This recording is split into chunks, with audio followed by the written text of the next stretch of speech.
வணக்கம் மாணவர்களே. குருகுலம் கல்வி ஒலிபரப்பினூடாக சந்திப்பதில் பெருமகிழ்வடைகிறேன்.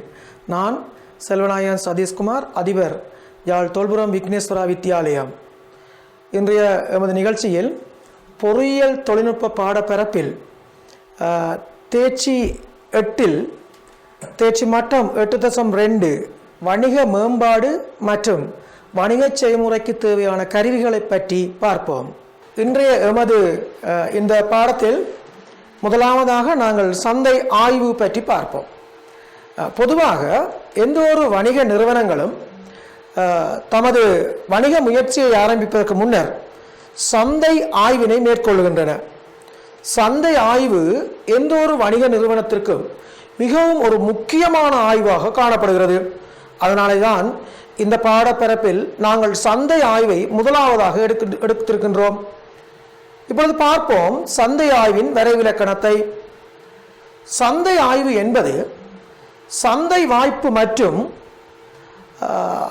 வளங்கள் என்பவற்றினை மதிப்பீடு செய்து மிக பொருத்தமான வணிக சந்தர்ப்பத்தினை இனங்காண்பதற்காக மேற்கொள்ளப்படுற ஒரு ஆய்வு ஆகும். இங்கு சந்தை ஆய்வில் நிறுவனத்திற்கு என்ன வாய்ப்பு காணப்படுகிறது அல்லது என்ன சந்தர்ப்பம் காணப்படுகிறது என்பதை பற்றியும், அதற்காக நிறுவனம் சந்தைக்கு என்ன பொருட்களை உற்பத்தி செய்து வழங்கலாம் என்பது பற்றியும் ஆய்வு மேற்கொள்ளப்படுவது முக்கியமானதாக காணப்படுகிறது. அப்போ பார்த்தோம்னா இந்த சந்தை ஆய்வு நிறுவனங்களுக்கு ஏன் முக்கியம் அப்படின்னு பார்ப்போம். இப்போ பாருங்க, சந்தை ஆய்வின் முக்கியத்துவத்தை பற்றி பார்க்க முதலாவதாக சந்தையில் நிலவும் வணிக சந்தர்ப்பங்களை இனங்காண்பதற்கு சந்தை ஆய்வு முக்கியமாக இருக்கு. சந்தையில நிறுவனத்திற்கு பல்வேறுபட்ட வணிக சந்தர்ப்பம் இருக்கு. எந்த எந்த எந்த வகையான வணிக சந்தர்ப்பங்கள் நிறுவனத்திற்கு காணப்படுகிறது என்பதை கண்டறிவதற்கு நாங்கள் முதலாவதாக சந்தை ஆய்வினை மேற்கொள்ளலாம். இரண்டாவது பார்த்தீர்களா என்றால் சந்தை வாய்ப்புகளில் இருந்து பொருத்தமான சந்தர்ப்பத்தை இனங்காண்பதற்கு, நான் முதல்ல சொன்னேன் பல்வேறுபட்ட வணிக சந்தர்ப்பம் நிறுவனத்துக்கு இருக்கு. அதில் எங்கட நிறுவனத்திற்கு எந்த சந்தர்ப்பம் பொருத்தமானது, அந்த பொருத்தமான சந்தர்ப்பத்தை இனங்காண்பதற்கு நாங்கள் சந்தை ஆய்வை மேற்கொள்ள வேண்டும். மூன்றாவதாக பாருங்க பிள்ளைகள், சந்தை தொடர்பான தகவல்களின் அடிப்படையில் மிகவும் பொருத்தமான வணிகத்தினை நிலைநிறுத்துவதற்கு, அப்ப இந்த நிறுவனம் சந்தை ஆய்வை மேற்கொள்ளுது, சந்தையில் காணப்படுற பல்வேறு சந்தர்ப்பங்களை இனங்காணுது, தனக்கு பொருத்தமான சந்தர்ப்பத்தை தெரிவு செய்து அதை நடைமுறைப்படுத்துது. தொடர்ந்து என்ன செய்ய போகுது, அந்த சந்தர்ப்பத்தை தக்க வைப்பதற்காகவும் தன்னுடைய சந்தை பங்கை நிலைநிறுத்துவதற்காகவும் தொடர் செயற்பாட்டில் ஈடுபட போதும் உண்டாக. நாலாவதாக பார்த்தீர்களாக இருந்தால் போட்டியாளர்களை இனங்காண்பதன் மூலம் போட்டியை வெற்றிகரமாக எதிர்கொள்வதற்கு நாங்கள் சந்தை ஆய்வை மேற்கொள்வதற்கு தேவையான தரவுகளை எவ்வாறு திரட்டுறதுன்னு பார்ப்போம். சந்தை ஆய்வை மேற்கொள்வதற்கு எங்களுக்கு சில தகவல்கள் தேவை. அந்த தகவல்களை நாங்கள் பெறுவதற்கு தரவுகளை முதலில் எடுக்கணும். பொதுவாக இந்த தரவுகளை திரட்டுதல் என்பது 2 வகையாக அமைகிறது. ஒன்று முதல் நிலை தரவுகளை திரட்டுதல், அதனால் பிரைமரி டேட்டாஸ் அப்படி என்று சொல்லுவோம். இரண்டாவதாக 2ஆம் நிலை தரவுகளை திரட்டுதல் என்று சொல்லி பார்ப்போம். இப்போ நாங்கள் முதலாவதாக பார்த்தீங்கன்னா முதல் நிலை தரவுகள் என்றால் என்ன என்று பார்க்க போகிறோம். அப்போ முதல் நிலை தரவு என்பது ஆய்வுக்கு தேவையான தரவுகளை முதல் முறையாக ஆரம்ப தரவு நிலை தானங்களில் இருந்து எடுக்கிறது. அப்போ முதல் முறையாக சேர்க்கிறது, அல்லது நாங்கள் பச்சை தரவு அப்படி என்றும் சொல்லுவோம். இவை புதிய தரவுகளாக காணப்படுவதுடன் பின்வரும் முறைகளிலும் பெறப்படும். அப்ப முதல்நிலை தரவுகளை திரட்டுறதுக்கு முதலாவது முறை அவதானித்தல், ஒப்சர்வேஷன் அப்படின்னு சொல்றது. அவதானித்தல் அப்படின்னு சொல்லுவோம். அந்த எங்களுக்கு எந்த இடத்தை ஆய்வை நாங்கள் திரட்ட வேணுமோ அந்த இடத்தை அவதானித்தல் மூலம் நாங்கள் எங்களுக்கு தேவையான தரவுகளை எடுத்துக்கொள்றோம். இரண்டாவது, எந்தெந்த மாதிரிகள்கிட்ட இருந்து நாங்கள் தரவுகளை எடுக்க வேணுமோ அவைகிட்ட எங்களுக்கு தேவையான விடயங்களை உள்ளடக்கி ஒரு வினாக்கொத்தை வழங்கி எங்களுக்கு தேவையான தரவை எடுத்துக்கொள்றது. அதை கொஸ்டினரஸ் என்று சொல்லுவோம். வினாக்கொத்து வழங்குதல் என்று சொல்லுவோம். மூன்றாவதாக நேரடி உரையாடல். பொதுவாக நாங்கள் இன்டர்வியூ என்று சொல்றது நேர்முகம். நேரடியாக உரையாடி எங்களோட தரவுகளை எடுக்கலாம். அப்போ இதற்கு வணிகங்கள் என்ன செய்ய போகுது? சந்தைக்குள்ள உள்ளிணைஞ்சு தான் வாடிக்கையாளர் யார் என்று எதிர்பார்த்து அவர்கள்ட்ட ஆரம்ப நிலை தரவுகளை நான் சொன்ன மேலே சொன்ன 3 முறைகளில் ஏதாவது முறையை பயன்படுத்தி அல்லது ஏதாவது 2 முறைகளை, ஒன்றுக்கு மேற்பட்ட முறைகளையோ பயன்படுத்தி தனக்கு தேவையான தரவுகளை எடுத்துக்கொள்ளலாம். அப்போ பார்ப்போம். இரண்டாவதாக பார்த்தால் 2ஆம் நிலை தரவுகள் அப்படி ஒன்று எங்களுக்கு தேவை. எங்களுக்கு வடிவாக தேவை தெரிய வேண்டும். எங்களுக்கு தகவல்கள் தேவை. சந்தை ஆய்வு பற்றி, சந்தை பற்றிய தகவல் தேவை. அதற்கு நாங்கள் தரவுகளை திரட்டுகிறோம். அந்த தரவுகள் முதல் நிலை தரவுகள், 2ஆம் நிலை தரவுகள் என திரட்டலாம். இப்பொழுது பார்த்தோமாக இருந்தால் 2ஆம் நிலை தரவு என்பது குறித்த அதே வகை தேவைக்காக முன்பொருவரால் திரட்டப்பட்ட தரவுகளில் இருந்து நாங்கள் எங்களுக்கு தேவையானவற்றை எடுத்துக்கொள்கிறோம். அப்போ அதுக்கு நாங்கள் வரவிலக்கணம் சொல்லலாம். வேறு ஒருவரால் அல்லது வேறு ஒரு நிறுவனத்தால் சேகரிக்கப்பட்ட தரவுகளை குறித்த எங்களுடைய ஆய்வுக்கு பயன்படுத்த இதை பின்வரும் மூலங்களிலிருந்து பெறப்படலாம். பார்த்தீங்கன்னா மத்திய வங்கியின் அறிக்கை, வேறு அதே வகை வணிகங்களின் ஆண்டறிக்கை, ஏனைய நிறுவனங்களின் ஆய்வறிக்கைகள், இது போன்ற அறிக்கைகளில் இருந்து நாங்கள் எங்களுக்கு தேவையான தரவுகளை எடுத்துக்கொள்ளலாம் அப்படின்னு சொல்லுவோம். அப்ப நிறுவனம் சந்தை ஆய்வொன்றினை மேற்கொள்வதால என்னென்ன தகவல்களை பெற்றுக்கொள்ளலாம்? இப்ப தரவை திரட்டி அதை பகுப்பாய்வு செய்து நிறுவனம் தகவலாக மாத்திடுச்சு. அந்த மாற்றப்பட்ட தகவல்ல இருந்து என்னென்ன தகவலை நிறுவனம் தனக்கு தேவையை பெற்றுக்கொள்ளலாம். முதலாவதா பார்ப்போம். முதலாவதா பாருங்கள். இதுல குறித்த உற்பத்திக்கு நிலவும் கேள்வியின் அளவு சரிதானே? அதை நாங்கள் மார்க்கெட் டிமாண்ட் என்று சொல்லுவோம். சந்தை கேள்வி. நாங்கள் சென்ற அலைகளை பற்றி பார்த்துறாங்க. சந்தை கேள்வி என்றது என்னட்டு பார்த்துறாங்க. 2வது விஷயம் பார்ப்போம். சந்தையில் நிலவும் போட்டித்தன்மையின் அளவு. காம்படிட்டர் ஷேர், எங்களுக்கு இவ்வளவு போட்டி நிலவுது அப்படின்னு பார்ப்போம். 3வது பார்ப்போம் சந்தை பருமன். இல்லையா? மார்க்கெட்டில் எவ்வளவு பொருட்களை நாங்கள் சந்தைப்படுத்தலாம் அல்லது குறித்த பொருள் எத்தனை ஆயிரம் பண்டங்களுக்கு கேள்வி நிலவுகிறது, அது சந்தை பருமன் அப்படின்னு சொல்லுவோம். அடுத்ததா பார்த்தால் பாருங்க, நிறுவனத்தால் கைப்பற்றக்கூடிய சந்தையின் பங்கு. அப்ப நிறுவனம் அந்த மார்க்கெட் செக்மெண்ட்டிலே எவ்வளோத்தையும் எடுக்கும், சந்தை பங்கு. அப்ப நிறுவனத்தால் அந்த சந்தையில எவ்வளோத்தை கேப்சர் பண்ண முடியும் என்று அதை பற்றி பார்க்கலாம். அடுத்ததா பார்ப்போம். நாங்கள் அடுத்ததா பார்த்தீங்கன்னா அந்த தகவல் இருந்து எங்களுக்கு கிடைக்க போகுது விநியோக வழிகளின் இயல்புகள், அந்த டிஸ்ட்ரிபியூஷன் சேனல்ஸ், அந்த கேரக்டர்ஸ், அந்த நாங்கள் என்னென்ன வழியில பண்டங்களை விநியோகிக்க வேணும். எங்களை விநியோக வழிகள் தெரியும். நேரடியாக உற்பத்தியாளர் இருந்து நுகர்வோனுக்கு போறது ஒரு வழி, அல்லது உற்பத்தியாளர் இருந்து மொத்த வியாபாரிக்கு போய் நுகர்வோனுக்கு போறது இன்னொரு வழி. அடுத்த உற்பத்தியாளர்கிட்ட இருந்து மொத்த வியாபாரி போய் சில்லறை வியாபாரிக்கு போய் நுகர்வோனுக்கு போறது இன்னொரு வழி. அல்லது உற்பத்தியாளர்கிட்ட இருந்து மொத்த வியாபாரிக்கு போய் பிறகு அந்த ஒவ்வொரு ரீஜனலுக்கும் உள்ள அந்த முகவர்களுக்கு போய் பிறகு சில்லறை வியாபாரிக்கு போய் பிறகு நுகர்வோனுக்கு போறது இன்னொரு வழி. அப்ப எந்த வழிக்காக நாங்கள் எங்களோட பண்டத்தை விற்க வேணும் என்ற தொடர்பான அந்த சந்தை விநியோக வழியை பார்ப்பதற்கும் சந்தை ஆய்வு தேவையா இருக்கு. அடுத்தது பார்த்தீங்கன்னு சொன்னா குறித்த பண்டத்தின் விலை நடத்தை பாருங்க, விலை நடத்தையை தீர்மானிப்பதற்கு சந்தை ஆய்வு பிரைஸ் மெக்கானிசத்தை வச்சுக்கொண்டு நாங்கள் சந்தையில் தான் விலை தீர்மானிக்கப்படும். எப்படி தீர்மானிக்கப்படும்? கேள்வியாலும் நிரம்பலாலும் சந்திக்கப்படும் அந்த சமநிலையில தீர்மானிக்கப்படும் என்று சென்ற வகுப்பில் நாங்கள் பார்த்தாங்க. அப்ப அந்த விலை நடத்தையை தீர்மானிக்கிறதுக்கும் எங்களுக்கு சந்தை ஆய்வில இருந்து நாங்கள் தகவல்களை பெற்றுக்கொள்ளலாம். அடுத்தது நுகர்வோன் நடத்தை, கன்சியூமர் பிஹேவியர். நுகர்வோன் நடத்தை எப்படி இருக்கு, குறித்த பண்டம் தொடர்பாக நுகர்வோன் என்ன அக்கறை காட்டுகின்றான் என்பது தொடர்பான தகவல்களை நாங்கள் பெற்றுக்கொள்வதற்கு சந்தை ஆய்வு முக்கியம் என்று சொல்லி பார்ப்போம். அப்ப நாங்கள் பார்க்க போற அந்த கருவிகள்ல முதலாவது சந்தை ஆய்வை பற்றி பார்த்தாங்க.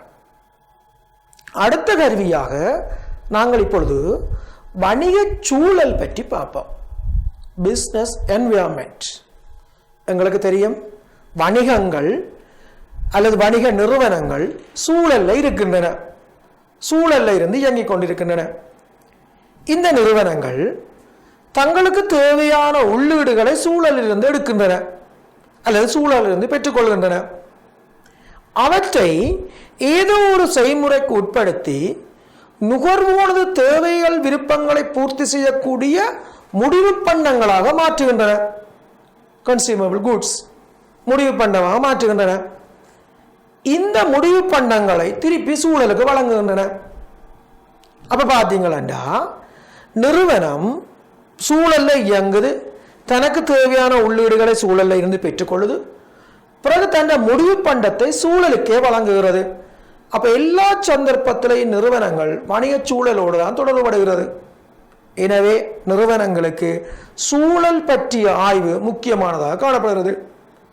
அப்ப முதல்ல நாங்கள் வணிக சூழல் என்றால் என்னன்னு பார்ப்போம்டா, வணிக செயற்பாட்டில் செல்வாக்கு செலுத்துகின்ற அனைத்து காரணிகளையும் கொண்ட சூழல் வணிக சூழல் அப்படி என்று சொல்லுவோம். பாருங்க, வரவிலக்கணத்தை, வணிக நடவடிக்கைகளில் செல்வாக்கு செலுத்தும் அனைத்து சூழல் காரணிகளையும் கொண்ட சூழல் வணிக சூழல் அப்படி என்று சொல்லுவோம். பொதுவாக நிறுவனங்களோட வணிக சூழல் 2 வகைப்படும். உங்களுக்கு 2 வகை என்று தெரிஞ்சால் காணும். அகச்சூழல் அல்லது சிற்றின சூழல் என்று சொல்லுவோம், மைக்ரோ என்விரான்மெண்ட். அது மாதிரி புறச்சூழல் அல்லது பேரின சூழல் அல்லது பேரண்ட சூழல் அப்படி என்று சொல்லுவோம், மேக்ரோ என்விரான்மெண்ட்.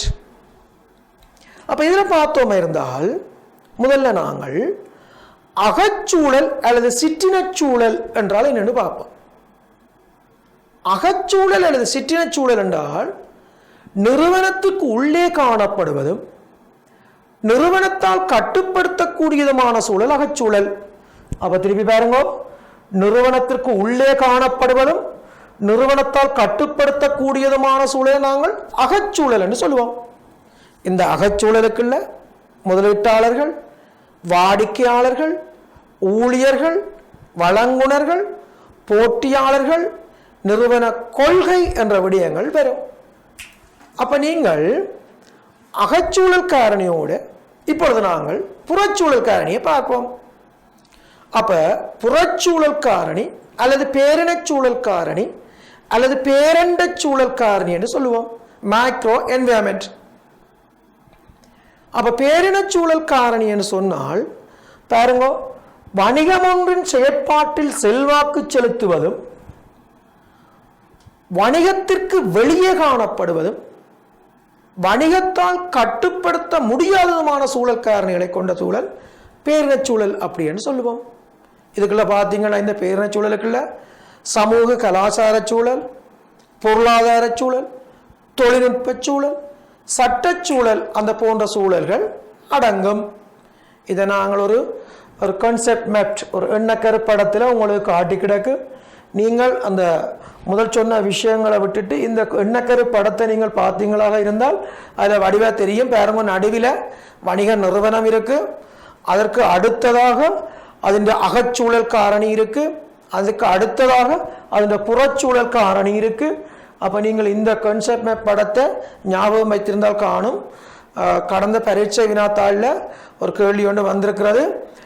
பின்வருவனவற்றுள் அகச்சூழல் காரணியை கொண்ட தொகுதி என்று எது என்று சொல்லி 4 விடை போட்டிருந்தவர்கள், அதில் நீங்கள் சரியான விடையை தெரிவு செய்ய வேண்டி இருக்கும். அவ்வாறான கேள்விகள் இதில் வருகிறது. அப்போ நீங்கள் இந்த செக்ஷனை இருக்கா பார்த்து வைக்க வேணும். அப்போ பார்ப்போம், இங்கே நம்ம சொன்ன மாதிரி நிறுவனம் சூழல்லையே இருந்து தனக்கு தேவையான உள்ளீடை பெற்று அதை ஏதோ ஒரு செய்முறைக்கு உட்படுத்தி அதை வெளியீடா மாற்றி திருப்பியும் சூழலுக்கு வழங்குகிறது. அப்ப நிறுவனம் சூழல்ல இருக்கு. அப்ப நிறுவனத்திற்கு சூழல் பற்றிய ஆய்வு மிகவும் முக்கியமானது. அப்ப 2வது நிறுவனம் என்ன செய்ய போகுதுன்னு சொன்னா சூழல் ஆய்வுல இறங்க போகுது. அப்ப சூழல் ஆய்வு பொதுவாக எங்களுக்கு ஸ்வெட் ஆய்வு காணும், பெஸ்ட் ஆய்வு, அவ்வாறான வேறு வேறு சூழல் ஆய்வுகளை வேறு வேறு நிறுவனங்கள் தங்களோட தேவைக்கு ஏற்ற மாதிரி பயன்படுத்திக் கொள்கின்றன. ஆனால் பொதுவாக பலம், பலவீனம், வாய்ப்பு, அச்சுறுத்தல் ஆய்வு, ஸ்வெட் ஆய்வு என்று சொல்லி ஆய்வை பொதுவாக எல்லா நிறுவனங்களும் மேற்கொள்கின்றன. இப்ப பாருங்க, ஸ்வெட் ஆய்வு என்றால் என்ன என்று பார்ப்போம். நிறுவனத்தின் சூழல் காரணிகள் நிறுவன செயற்பாட்டில் செல்வாக்கு செலுத்துவதனால் அக்காரணிகளின் பலம், பலவீனம், வாய்ப்பு, அச்சுறுத்தல் என்பன பற்றிய ஆய்வே இந்த ஸ்வெட் ஆய்வு ஆகும். அப்ப பார்ப்போம். அப்ப நிறுவனத்தின் பலம் என்ன, பலவீனம் என்ன, வாய்ப்பு என்ன, அச்சுறுத்தல் என்ன என்ற விடயங்களை பற்றிய ஆய்வுதான் என்ன ஸ்வெட் ஆய்வு அப்படி என்று சொல்லுவோம். அப்ப இந்த ஸ்வெட் ஆய்வின் சூழல் ஆய்வில் முதலாவது ஆய்வு பலம். முதலாவது கருவி பலம், ஸ்ட்ரென்த்னஸ் அப்படின்னு பார்ப்போம். அப்ப பலம் என்றால் என்னன்னு பார்த்தீங்கன்னா, நிறுவனத்தின் அகச்சூழலில் காணப்படுவதும் நிறுவனத்தால் கட்டுப்படுத்தக்கூடியதும் நிறுவனத்திற்கு சாதகமான காரணிகளையும் கொண்ட சூழல் பலம் அப்படின்னு சொல்லுவோம். அப்ப இந்த காரணிகள், பலம் என்பது நிறுவனத்துக்கு உள்ளே காணப்படும், நிறுவனத்திற்கு சாதகமானது, நிறுவனத்தால் கட்டுப்படுத்தக்கூடிய காரணிகளை கொண்ட தொகுதி. உதாரணமா பார்த்தீங்கன்னா, திறனான, மிகவும் வினைத்திறனான ஊழியர் நிறுவனத்தில் இருக்கிறது, சிறந்த முகாமையாளர் இருக்கிறது, பெஸ்ட் மேனேஜர்ஸ், நல்ல தீர்மானம் எடுக்கக்கூடிய, முகாமைத்துவ அறிவுள்ள, முகாமைத்துவ திறனுள்ள, முகாமைத்துவ அனுபவம் உள்ள அந்த முகாமையாளர் நிறுவனத்துக்கு இருக்கிறது. மறுது பார்த்தீங்கன்னா, நிறுவனத்துக்கு அதிக அளவான தேவையான அளவு மூலதனம், தேவைக்கற்ற அளவு நிறுவனம் மூலதனத்தை கொண்டிருப்பது, இதெல்லாம் நிறுவனத்திற்கு நாங்கள் பலம் அப்படி என்று சொல்லுவோம். சூழல் ஆய்வில் பார்த்தீங்கன்னா இரண்டாவது ஸ்வெட் ஆய்வின் பலவீனம், அதை பற்றி பாருங்க. பலவீனம் என்ன நீங்கள் பார்க்கலாம், நிறுவனத்திற்கு உள்ளே காணப்படுவதும் நிறுவனத்தால கட்டுப்படுத்தக்கூடியதும் நிறுவனத்திற்கு பாதகமான காரணிகள் பலவீனமாகும். அப்ப இதுக்கு உதாரணமாக நாங்கள் சொல்லலாம், சற்று வினைத்திறன் குறைந்த ஊழியரை கொண்டிருத்தல், நல்ல தீர்மானம் எடுக்க மாட்டாத வினைத்திறன் குறைந்த முகாமைத்துவம், மூலதன பற்றாக்குறை, இவ்வாறான விடயங்களை கொண்ட சூழல் ஆய்வு ஸ்வெட் ஆய்வு இரண்டாவது ஆய்வாக நாங்கள் பலவீனத்தை பற்றி பார்த்தோம். அப்ப எங்களுக்கு தெரியும், பலமும் பலவீனமும் அகச்சூழல் காரணிகள், நிறுவனத்துக்கு உள்ளேதான் இருக்கும், இவற்றை நிறுவனத்தால் கட்டுப்படுத்த முடியும். அப்ப இந்த பலவீனங்களை நாங்கள் பலமாக மாற்ற வேண்டும். ஏன்? அது நிறுவனத்தின் கட்டுப்பாட்டுக்கு உள்ளது. மூன்றாவது பார்த்தீங்கன்னா, ஸ்வெட் ஆய்வின் வாய்ப்பு அல்லது சந்தர்ப்பம். பாருங்க, வாய்ப்பு அல்லது சந்தர்ப்பம் சொல்லலாம், ஆப்பர்ச்சுனிட்டிஸ். இது பார்த்தீங்கன்னா, நிறுவனத்தின் புறச்சூழலில் காணப்படுவதும் நிறுவனத்தால் கட்டுப்படுத்த முடியாததும் நிறுவனத்திற்கு சாதகமான சூழல் காரணிகள் வாய்ப்பாகும். அப்ப இது நிறுவனத்தால் கட்டுப்படுத்த இயலாது, ஆனால் நிறுவனத்துக்கு சாதகமானது. அப்ப இந்த வாய்ப்பை நிறுவனம் பயன்படுத்திக் கொள்ள வேண்டும். உதாரணம் பார்த்தீங்கன்னா, தாராள ஏற்றுமதி இறக்குமதிகள். நிறுவனம் தனக்கு தேவையான உள்ளீடுகளை தாராளமாக இறக்குமதி செய்யலாம், தன்னை முடிவு பொருளை தாராளமாக ஏற்றுமதி செய்யலாம், எந்த கட்டுப்பாடும் இல்லை. அதுக்கு அரசு மானியம் கிடைக்கிறது, கவர்மெண்ட் சப்சிடியரிஸ். அப்ப அரசு மானியமும் கொடுக்குது, உற்பத்தி செய்யுங்க, உற்பத்தி. அப்ப சாதகம் வாய்ப்பு தானே. மற்ற உள்ளீடுகளின் விலை நில குறைவு, உள்ளூர் உற்பத்திகளை ஊக்குவிக்கிறதுக்கு உள்ளீடுகளாக பயன்படுத்துகின்ற இறக்குமதி செய்யப்படுகின்ற பொருட்களுக்கு அரசு பரிச்சலுகைகளை கொடுக்கும். அப்பொழுது குறைந்த விலையில எங்களுக்கு உள்ளீடுகள் கிடைக்கும். இப்ப விவசாய உள்ளீட்டு பொருட்களுக்கு அநேகமாக வரிச்சலுகைகள் இருக்கு, எனவே குறைந்த விலையில கிடைக்கின்றன. அப்ப இது நிறுவனத்திற்கு வாய்ப்பு. அதே மாதிரி ஸ்வெட் ஆய்வின் நாலாவது காரணி அச்சுறுத்தல், த்ரெட்ஸ்.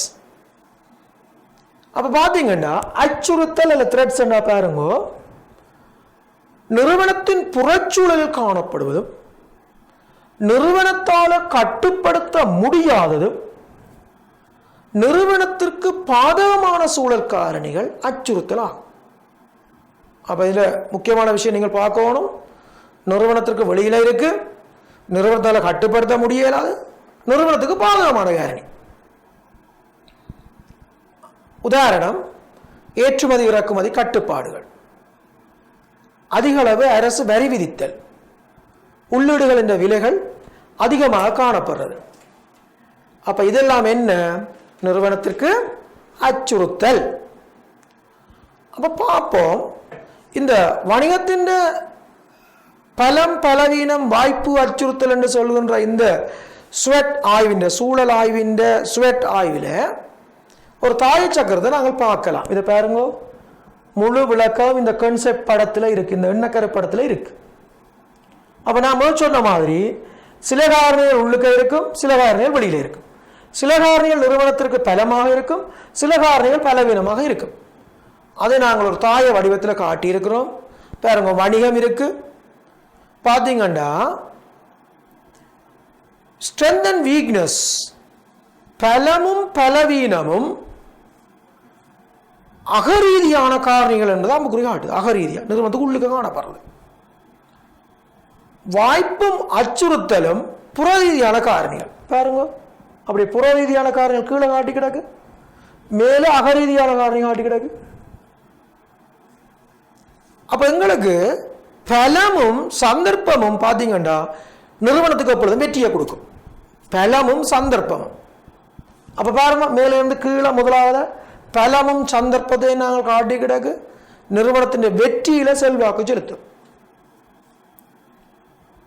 அடுத்தது பார்த்தீங்கன்னா பலவீனமும் அச்சுறுத்தலும், த்ரெட்ஸ் அண்ட் வீக்னஸ், அது நிறுவனத்தின் வீழ்ச்சியில செல்வாக்கு செலுத்தும். பாருங்க, அந்த பக்கம் காட்டி கிடக்கு அம்புக்குறியில வீழ்ச்சியில. அப்ப நாங்கள் என்ன செய்யணும்டா, எப்பொழுதும் எங்கள்கிட்ட உள்ள பலத்தையும் வாய்ப்புகளையும் கொண்டு பலவீனத்தையும் அச்சுறுத்தலையும் வெற்றி கொண்டு நிறுவனத்தை எப்பொழுதும் முதலாம் நிலைக்கு மேலே தக்க வைக்க வேண்டும். இதுதான் சூழல் ஆய்வின் அடிப்படை எண்ணக்கரு என்று சொல்லி பார்க்கிறோம். இரண்டாவது காரணி. நாங்கள் அடுத்ததாக பார்க்க போறது வணிக திட்டம், பிசினஸ் பிளான்.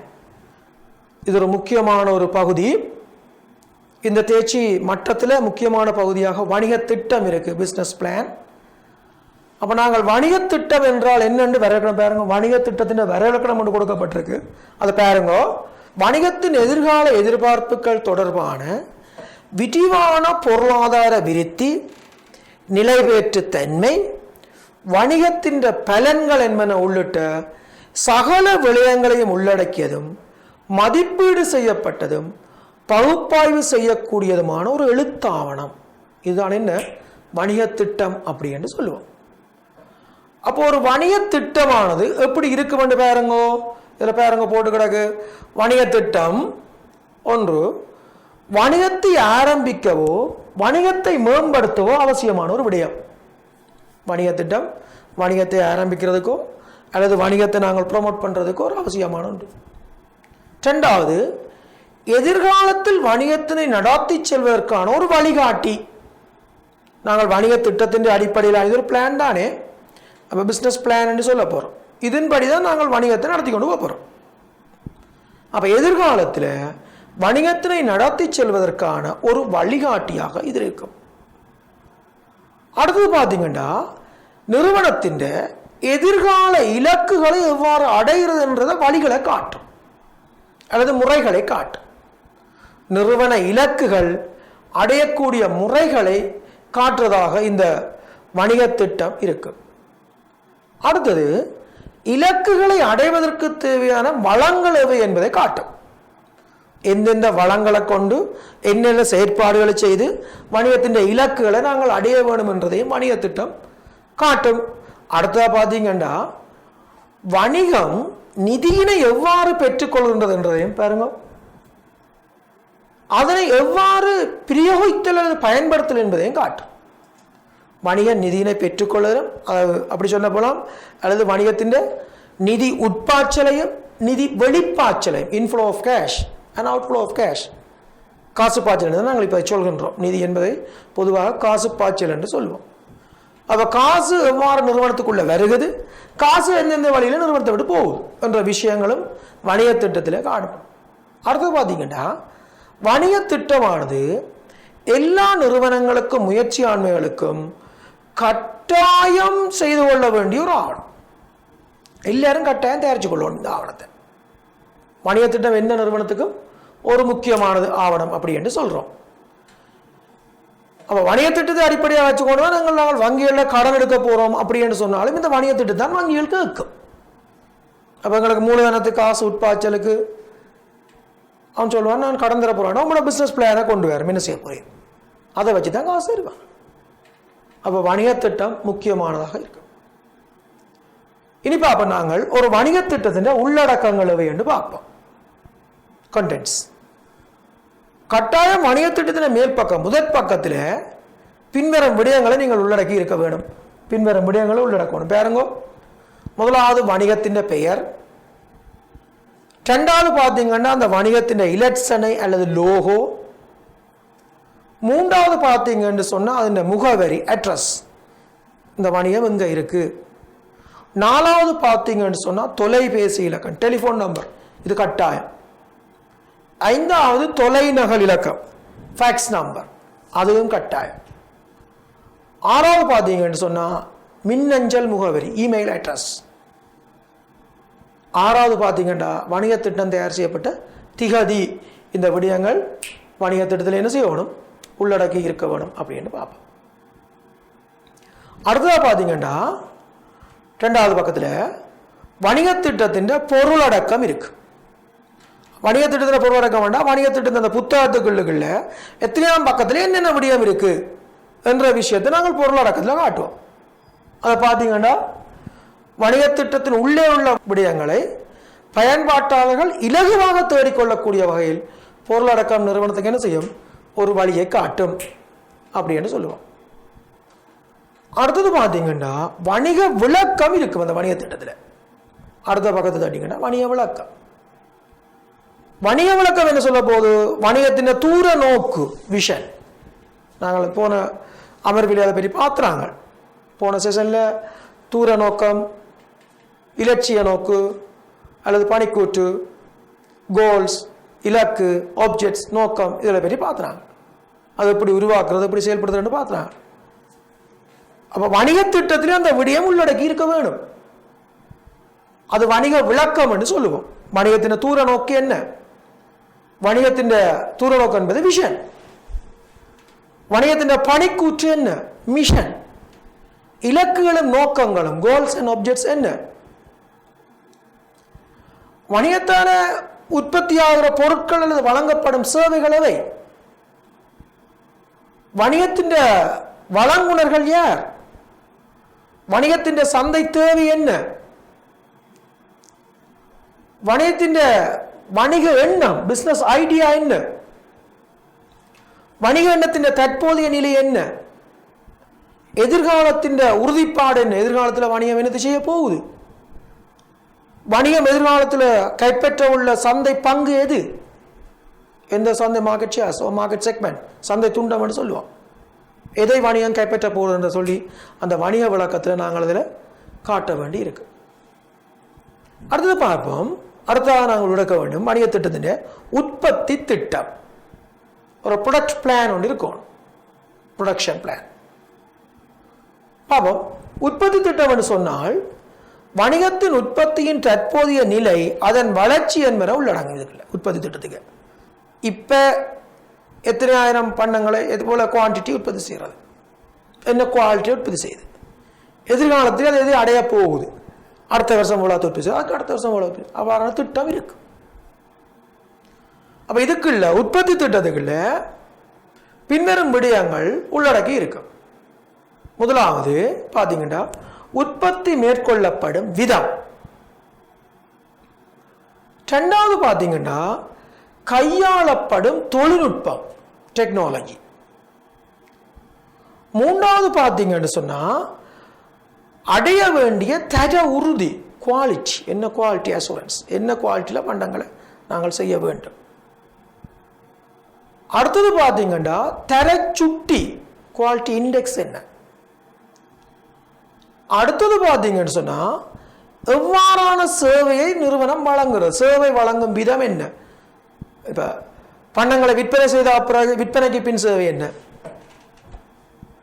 அல்லது பண்டங்களை விற்கும் பொழுது கொண்டே பொருளை நுகர்வோன் இடத்துல கையளிக்கிறதா, போக்குவரத்து சேவை என்ன, அல்லது டெமோன்ஸ்ட்ரேஷன் செய்து காட்டுற சேவை என்ன, அவ்வாறான சேவை வழங்குற விதம்.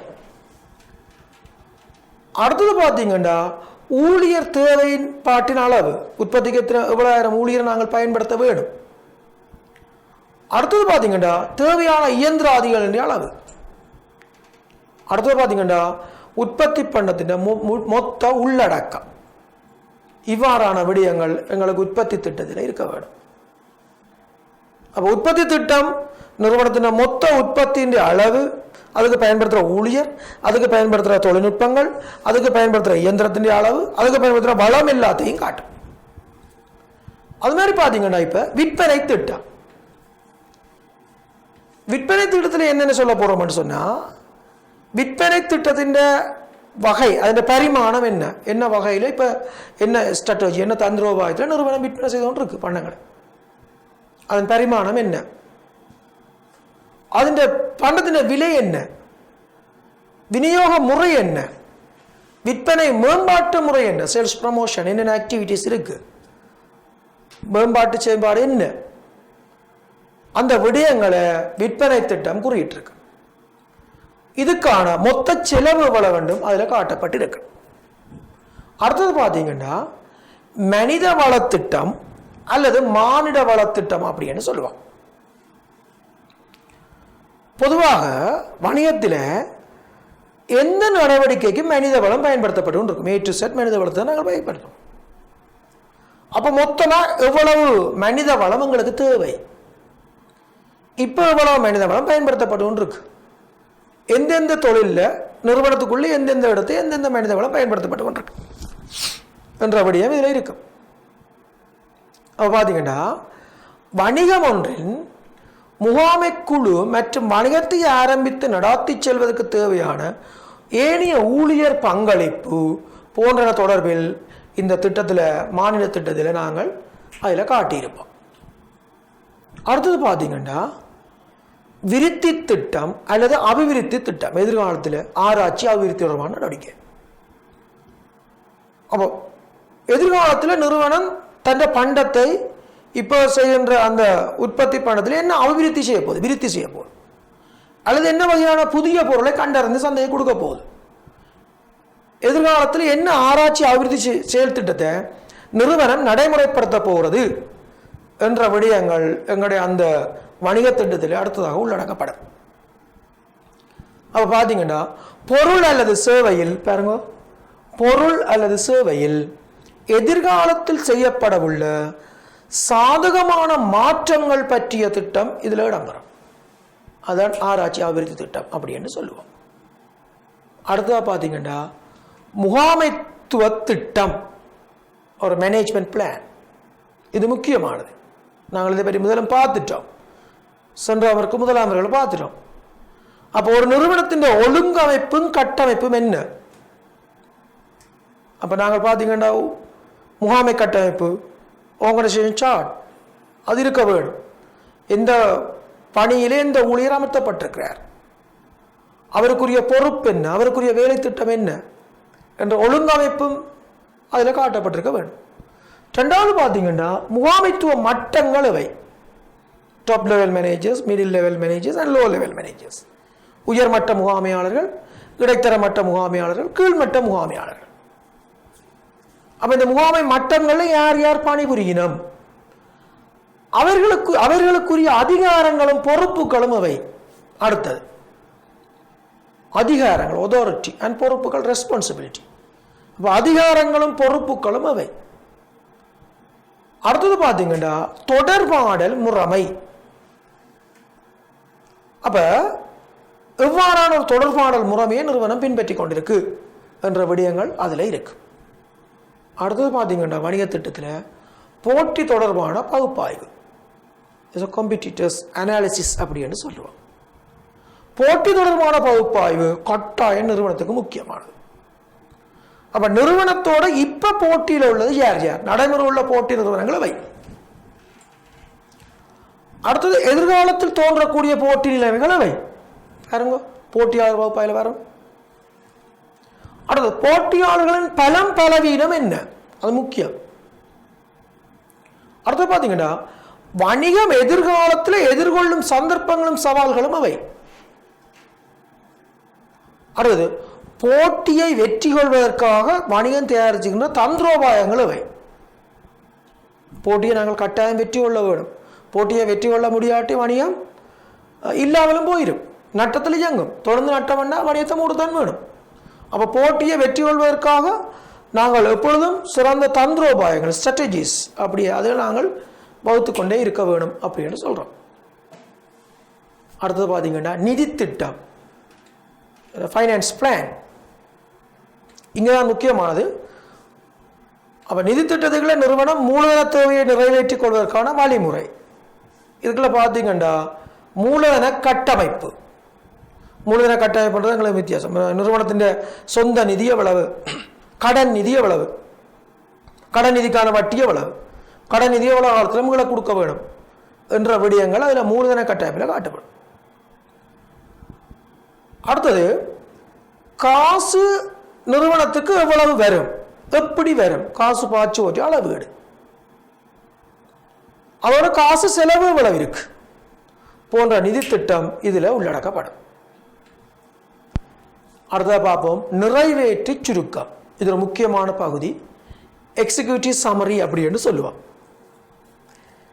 பார்த்தீங்கன்னா எந்த ஒரு வணிக திட்டத்தை நாங்கள் எடுத்தாலும் அந்த பயன்படுத்துகிறவர், வணிக திட்டத்தை பயன்படுத்துகிறவர் உடனடியாக தட்டிக்கொண்டு நிறைவேற்றி சுருக்க தான் போவார் கடைசிக்கு.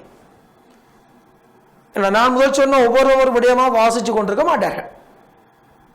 ஆக முக்கியமான தேவை என்றால் வாசிப்பார்கள். பொதுவாக ஒரு நிறுவனத்தை நாங்கள் மேலிருந்த உடனே பார்க்கணும் என்று சொன்னால் உடனே தட்டி நிறைவேற்றி சுருக்கத்துக்கு போகணும். ஆனால் இது வணிக திட்டத்தில் கடைசி பக்கமாக இருந்தாலும் இதை உடனடியாக எடுத்தவர்கள் யாரும் நிறைவேற்றி சுருக்கத்தை வாசித்தால் அந்த வணிகம் பற்றிய முழு நிலையையும் உடனடியாக அறிந்து கொள்ளலாம். பார்த்தீங்கன்னா வணிகத்தினை அளவிடல், வணிகத்தின் தன்மையை அறிந்து கொள்ளல், வணிகத்திற்கான வாய்ப்புகளை தீர்மானத்தில் என்பவற்றிற்காக இது பயன்படும். அநேகமாக நிறைவேற்றி சுருக்கம் 1-2 பக்கத்தில் இருக்கும். பெரிய வந்தியா இராது, அப்படி இருக்கவும் கூடாது. அப்ப இதில் பார்த்தீங்கன்னா வணிகங்களின் தற்போதைய நிலை என்ன, அந்த வணிகத்தின் ஆரம்ப நிலை என்ன, வணிகத்தின் உரிமையாளர்கள் யார், வாடிக்கையாளர்கள் யார், நிதி தேவைப்பாடு என்ன, வணிகத்தின் பிரதான உற்பத்தி என்ன, வணிகத்தின் பிரதான அடைவுகள் என்ன என்ற விடயம் இந்த நிறைவேற்றி சுருக்கத்தில் இருக்கும். பாப்போம். அப்போ நாங்கள் அந்த 2வது விடயமாக பார்த்தது, 3வது விடயமாக பார்த்தது வணிக திட்டம். இப்போ நாங்கள் அடுத்ததாக பார்க்க போகிறோம் நிதி அறிக்கைகள், ஃபைனான்சியல் ஸ்டேட்மெண்ட்ஸ் அப்படின்னு சொல்லி பார்க்க போகிறோம். அப்போ நிதி அறிக்கைகள் என்றதும் எங்களுக்கு அந்த வணிகத்தை பொறுத்தவரையில் ஒரு முக்கியமான ஒரு விடயமாக காணப்படுகிறது. சட்ட தேவைப்பாடுகளை பூர்த்தி செய்வதற்கும், லாப அளவுகளை மதிப்பீடு செய்து கொள்வதற்கும், நிதி பயன்பாடுகளை பார்த்து கொள்வதற்கும், கடந்த கால செயற்பாடுகள் தொடர்பான ஒரு ஆவணம் டாக்குமெண்டேஷன் இருப்பதற்கும் எங்களுக்கு நிறுவனம் கட்டாயம் நிதி அறிக்கைகளை தயார் செய்ய வேண்டும். வரி தேவைப்பாட்டுக்காக நிதி அறிக்கை தயார் செய்ய வேணும். கம்பெனிகள் கட்டாயம் தயார் செய்ய வேணும். அதுவும் பொது கம்பெனிகள் நிதி அறிக்கைகளை கட்டாயம் தயார் செய்ய வேணும் என்று சொல்லி கம்பெனி சட்டம் சொல்லுது. அப்ப பார்ப்போம் நிதி அறிக்கை என்றால் என்ன. உங்களுக்கெல்லாம் பெரிய நிதி அறிக்கையெல்லாம் தேவையில்லை. ஒரு நிதி அறிக்கை பற்றிய மேலெழுந்த ஒரு விளக்கம் இருந்தால் காணும். அது மாதிரி நான் முதல் சொன்ன அந்த வணிக திட்டத்திலையும் வணிக திட்டத்தின் உள்ளடக்கங்கள் எவை என்பது மட்டும் உங்களுக்கு காணும். அப்ப நீங்கள் அதை பார்த்திருந்தால் சரி. அது மாதிரி நிதி அறிக்கையில் பார்ப்போம், குறித்த நிதியாண்டு கால முடிவில் நிறுவனத்தால் மேற்கொள்ளப்பட்ட அனைத்து நிதிசார் தகவல்களிலும் அறிக்கைகளாக இவை வெளிப்படுத்தப்படும். நிதி அறிக்கை. இந்த நிதி அறிக்கையில் உங்களுக்கு வியாபார லாப நட்ட கூற்று, ஒரு நிதி நிலைமை கூற்று என்பது காட்டப்படும். இதுல முக்கியமாக உங்களுக்கு வியாபார லாப நட்ட கூற்று மட்டும் தெரிஞ்சா காணும். அப்ப இந்த வியாபார லாப நட்ட கூற்றின் ஒரு மொத்த வடிவம், டோட்டல் ஃபார்மேட் உங்களுக்கு தந்திருக்கு. இந்த ஃபார்மேட்டின் சின்ன சின்ன பகுதியை நாங்கள் தொடர்ந்து வர அடுத்தடுத்த ஸ்லைடில் தாரோம். இது இப்படியே பார்க்க உங்களுக்கு அது விளங்காது, பெரிய பகுதியாக இருக்கும். ஆனால் பொதுவாக இதை நீங்கள் கணக்கு வடிவிலையும் செய்யலாம், அது தவறில்லை. உங்களுக்கு கணக்கு வடிவில் செய்தாலும் தொழில்நுட்ப பிரிவு மாணவர்களுக்கு ஓகே, கூற்று வடிவில் செய்தாலும் ஓகே. கணக்கீட்டு மாணவர்களுக்கு கூற்று வடிவெல்லாம் செய்ய வேண்டும், அது வேறு. உங்களுக்கு அப்படியெல்லாம் பார்ப்பதில்லை. அப்ப வியாபார இலாபநட்ட கூற்று, ஒரு வியாபார கூற்றும் ஒரு லாபநட்ட கூற்றும் சேர்ந்து வியாபார லாபநட்ட கூற்று. அப்ப பொதுவாக பார்த்தீங்கன்னு சொன்னா வியாபார லாபநட்ட கூற்றில் எங்களுக்கு இந்த ஃபார்மேட்ல இருந்தா சரி. இந்த ஃபார்மேட்டை பாருங்க, இதில் காட்டிக்கிற இந்த ஃபார்மேட்ல உங்களுக்கு இருந்தா சரி. இந்த சின்ன சின்ன விடயங்களை நான் உங்களுக்கு எண்ணக்கரு அடிப்படையிலான இலக்கங்களை கொண்டு தெளிவுபடுத்துங்க. இலக்கங்களை போட்டு செய்து காட்டி கிடக்கு பாருங்க. முதல்ல நீங்கள் தலையங்கம் போடணும். அது தரவை வச்சுக்கொண்டு தலையங்கத்தை போடும். உங்களுக்கு காட்டப்படுறது ஒரு வியாபார இலாபநட்ட கூற்றின் வியாபார கூற்று பகுதி. மேலே வியாபார கூற்று மட்டும் காட்டுகிறேன். ட்ரேடிங் ஸ்டேட்மெண்ட்ஸ் பாருங்க. அம்சா மின்சார வணிகத்தின் 31/12/2019 முடிவடைந்த வருடத்திற்கான வியாபார இலாபநட்ட கூற்று. உங்களுக்கு தரவில் முதல் விற்பனையை கொண்டே போடுங்க. தொங்கல் மூன்றாவது கோலத்தில் போடுங்க. விற்பனையை கொண்டே மூன்றாவது கோலத்தில் போடுங்க. 2,52,600 ரூபாய். இதுல இருந்து கழிக்க போறோம் விற்பனை கிரியத்தை. விற்பனையில இருந்து விற்பனை கிரியத்தை நாங்கள் கழிக்க போறோம். விற்பனை கிரியம் எப்படி செய்யறது, விற்பனை கிரியத்தை எப்படி கண்டுகொள்றது சொல்லி மிச்ச விஷயமா காட்டப்படுது. எப்பொழுதும் விற்பனை கிரியம் பாருங்க, ஆரம்ப இருப்போட கொள்வனவை கூட்டி கொள்வனோட தொடர்பு செலவையும் கூட்டி, ஆரம்ப இருப்போட உங்களுக்கு கொள்வனையும் அதோட தொடர்பு செலவுகளையும் சேர்த்து எங்களுக்கு விற்க தயாரான சரக்கை கண்டுபிடிக்கலாம். விற்க தயாரான பண்டம். அதுல இருந்து நீங்கள் இறுதி இருப்பை கழிச்சு விட்டீங்கன்னா உங்களுக்கு வரப்போது விற்பனை கிரியம். அங்க ஆரம்பத்தில் உங்களுக்கு விற்பனை தெரியும். விற்பனையில இருந்து விற்பனை கிரியத்தை கழிச்சால் உங்களுக்கு வரப்போறது மொத்த லாபம், கிராஸ் ப்ராஃபிட் என்று சொல்லுவோம். பேருங்க அந்த நான் தந்திருக்க உதாரணத்தை பேருங்க இருக்கா. அதுல விற்பனை 2,52,600 ரூபாய் இருக்கு. அப்ப நாங்கள் இப்ப விற்பனை கிரியத்தை முதல்ல காண போறோம். விற்பனை கிரியத்தை காண்றதுக்கு முதலாவது ஆரம்ப இருப்பு 39,500, கொள்வனவு அதோடு ஏற்படுற செலவு, வெளித்திரும்பல் இருந்தால் கழியுங்க. இந்த கணக்கில் நான் வெளித்திரும்பல போட இல்லை, உங்களுக்கு வெளித்திரும்பல் வந்தா கழியுங்க. அப்ப கொள்வனவு 1,26,000, அதோட உள்வந்த வண்டி கூலி 2,000 கூட்டுவீங்கள். எனவே இங்க மொத்த கொள்வனவு 1,28,000, ஆரம்ப இருப்பு 39,500 இருக்கு. எனவே நீங்கள் ஆரம்ப இருப்போட இந்த மொத்த கொள்வனவு கூட்டினீங்கன்னா உங்களுக்கு 1,67,500 ரூபாய் விற்க தயாரானவை கிடைக்கும். பாருங்க, விற்க தயாரானவை 1,67,500. அதுல இருந்து இறுதி இருப்பு தருவார்கள். இறுதி இருப்பு 30,000 கழிச்சிங்கண்டா உங்களுக்கு விற்பனை கிரயம் பெறும். Cost of sales 1,37,500. அப்ப ஆரம்ப விற்பனையில இருந்து இந்த விற்பனை கிரியமான காஸ்ட் ஆஃப் சேல்ஸை கழிச்சு விடுங்க. கழிச்சா உங்களுக்கு வரப்போறது மொத்த லாபம், கிராஸ் ப்ராஃபிட் அப்படின்னு சொல்லுவோம். 1,15,100. அப்ப நான் அதில் வச்சுக்கோணும். அந்த 1,15,000 வச்சுக்கொண்டு 15,100 வச்சுக்கொண்டு கணக்கு அப்படியே தொடர்ந்து போறேன். நேரடியாக முழு கணக்கே வந்து ஸ்லைட்ல காட்டேலாது. எனவே அந்த கணக்களை துண்டம் வெட்டி வெட்டி காட்டுறேன். அப்ப நீங்கள் எல்லா துண்டத்தையும் சேர்த்தீங்கன்னா உங்களுக்கு மேல இருந்து கீழே மட்டும் ஒரு கணக்கு உருவாகும். அப்ப பாருங்க, உங்களுக்கு மொத்த லாபம் 1,15,100 ரூபாய்ன்னு சொல்லி நாங்கள் வியாபார கூற்றை வச்சுக்கொண்டு செய்தாங்க. இதோட கூட்ட போறோம் வருமானங்கள், ஏனைய வருமானங்கள். பாருங்க, பெற்ற கழிவு 3,000, பெற்ற தரகு 1,520, முதலீட்டு வருமானம் 1000 கூட்டினீங்கண்டா 5,520. அப்ப எங்களுக்கு ஏற்கனவே மொத்த லாபம் 1,15,100 இருக்கு. இப்ப ஏனைய வருமானங்கள் 5,520 வருகிறது. அப்ப ரெண்டையும் கூட்டிங்கண்டா 1,60,220 ரூபாய், சாரி 1,20,620 ரூபாய் எங்களுக்கு மொத்தமாக கிடைக்கின்ற எல்லா வருமானங்களும் சேர்த்துருக்கோம். எங்களுக்கு கிடைச்ச எல்லா வருமானமும் 1,20,620 ரூபாய். இதுல இருந்து எங்களுக்கு ஏற்படுற ஏனைய முகாமை செலவுகள், விற்பனை விநியோக செலவுகளை கழிச்சு விடுவோம். முதலாவது விற்பனை விநியோக செலவை கழியுங்க. அதுல பாத்தீங்கன்னா விளம்பர கட்டணம் என்று சொல்லி 1500 ரூபா கழிக்கிறேன் பாருங்க. விளம்பர கட்டணம் 1500 ரூபா. அடுத்தது கொடுத்த கழிவு 200 ரூபா, தரகு 1000 ரூபா, அறவிட முடியா கடன் 200 ரூபா, ஏனைய விநியோக செலவுகள் 400 ரூபா. அப்போ மொத்தமாக எங்களுக்கு ஏற்படுற விற்பனை விநியோக செலவு 3100 ரூபா. அப்போ பார்த்தீங்கன்னா முதலாவது விற்பனை விநியோக செலவை கழிக்கிறான். அடுத்தது நிலைய நிர்வாக செலவை கழிக்கிறோம். என்னத்துலேருந்து கழிக்கிறோம்? அங்கே ஏற்கனவே வந்து எங்கள்கிட்ட மொத்த வருமானங்கள் கூட்டி வச்சிருக்கோம் 1,20,620 ரூபா. அதிலிருந்து எல்லாம் கழிக்க போகிறோம்.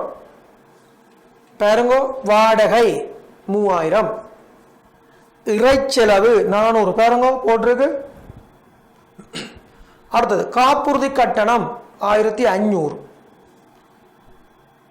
கட்டடவாக்கல் 500, இயந்திர பழுது பார்த்தல் 1600, இயந்திரம் பொருத்தும் செலவு 900, எழுது கருவியும் அச்சிடலும் 500, மின்சார கட்டணம் 300, தொலைபேசி 200, சம்பளமும் கூலியும் 37,000. அப்போ இவ்வளோத்தையும் கூட்டினீங்கண்டா, இவ்வளோத்தையும் கூட்டி பாருங்க 45,900 ரூபா வரும் உங்களுக்கு. அப்போ ஏற்கனவே எங்களுக்கு விற்பனை விநியோக செலவு இருக்கு, இப்போ நிலைய நிர்வாக செலவு இருக்கு. அடுத்ததாக பார்த்தீங்கன்னா இங்கே நிதி செலவும் ஏனைய செலவும் இருக்கு. நிதி செலவு பாருங்க, வங்கி வட்டி இருக்கு 150 ரூபா, வீட்டுக்கடன் வட்டி இருக்கு 100 ரூபா, ரெண்டையும் கூட்டினா 250 ரூபா. ஏனைய செலவு பாருங்க, இருப்பு அழிவுறல் நட்டம் 50 ரூபா இருக்கு. அப்போ எங்களுக்கு விற்பனை விநியோக செலவு இருந்தது, நிலைய நிர்வாக செலவு இருந்தது, நிதி செலவு இருந்தது, ஏனைய செலவு இருந்தது. அந்த 4 செலவின் கூட்டுத்தொகை 49,500 ரூபா. இதை நாங்கள் அங்கே பார்த்தீங்கன்னா எங்களுக்கு மொத்த வருமானம் இருந்தது 1,20,620 ரூபா. அதில் இருந்து இதை கழிச்சிங்கண்டா எங்களுக்கு கிடைக்க போகுது தேறிய லாபம் 71,120 ரூபா, நெட் ப்ராஃபிட் அப்படின்னு சொல்லுவோம். அப்போ உங்களுக்கு இப்படி ஒரு வருமான கூற்று வரலாம், வியாபார வருமான கூற்று வருவோம். இதுவரை நேரமும் நாங்கள் பொறியியல் தொழில்நுட்ப பிரிவின் அந்த 8வது தேர்ச்சியின் 8.2 தேர்ச்சி மட்டத்தை பார்த்துறாங்க. தொடர்ந்து அடுத்த வகுப்பில் 8.3 தேர்ச்சி மட்டத்தை பார்ப்போம். அதுவரை வணக்கம் கூறி விடைபெறுகின்றேன். நன்றி, வணக்கம்.